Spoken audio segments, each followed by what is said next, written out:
Welcome back to Midwest Access. I'm here with Dr. Katie Post and Northwest Dental Group. We're talking teeth. I love it. Yes.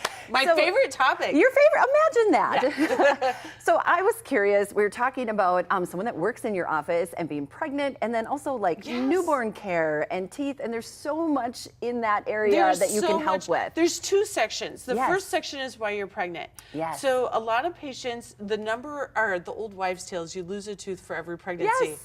And the reason is, and you have 3 kids, I have 3 kids, is you have a lot of reflux and a lot of acid. And a lot of things like spicy can kind of irritate you, or the taste can. So one of the biggest things is looking for the right toothpaste. So there's toothpaste out there that don't have any sodium lauryl sulfate in it. So like Tom's of Maine or Pro Enamel, and you want to go with a toothpaste that, because the sodium lauryl sulfate is what's like in cheap shampoo that makes it bubbly. And that's in toothpaste as well. And so that makes you...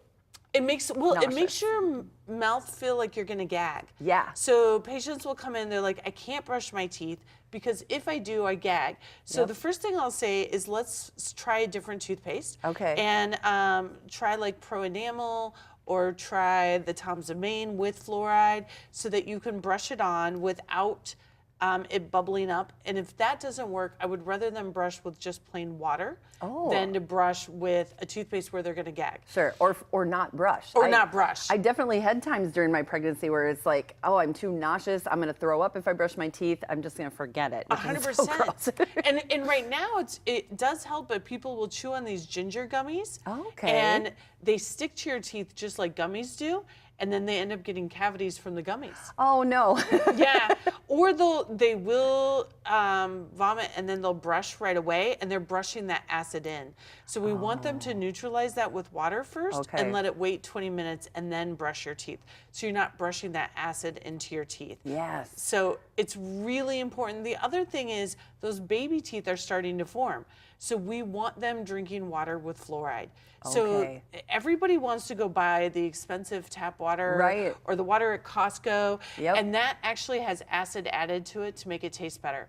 So you can do, and so it's like drinking Diet Coke almost. Oh my gosh. Which nobody knows. I had no idea. Unless you're paying for Fuji water or a water that's neutral, most of them have some acid or anything to make the flavor better. And so just getting a regular water bottle and filling it up out of the faucet is going to be the best, because you want that baby to have strong enamel.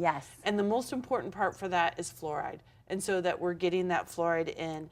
So, and then once they're born, it depends if you're breastfeeding or using formula. So breast milk doesn't have fluoride in it, but formula normally does. And so for those babies, I breastfed all 3 of my kids. It was amazing, but I didn't recognize that. And you know, for my oldest son, he ended up with a cavity at 2. Oh, sure. And you're like, what the heck? I was devastated, but I wasn't doing a really good job.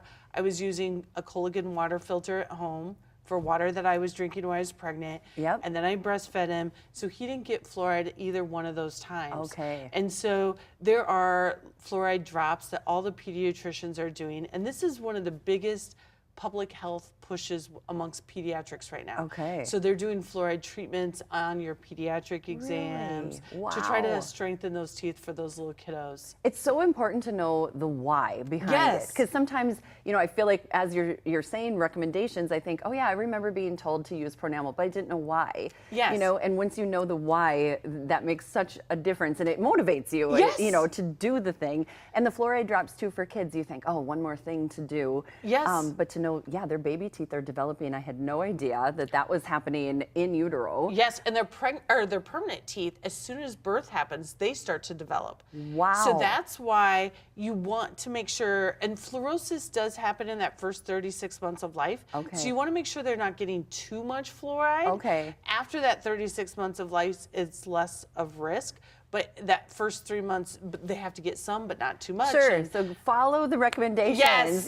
Or talk to your pediatrician or your dentist. That's what I'm going to say. That's where that relationship is so important to have with your dentist. And so we want to know how to get in touch with you, Dr. Katie. So at Northwest Dental Group, we like to see kids starting at 1. And so 3 and under are free for their exams in our office. Mainly because I want them to feel safe. I want them to feel supported and that they can get along, and that they like, oh, I get get to go see Dr. Post, and I get a gold coin and get a prize. I love that. And all of that. And so Northwest Dental Group, it's 507-289-3921. Awesome. Give them a call. Bring your kiddos there. Thank you so much, Dr. Katie. Appreciate it.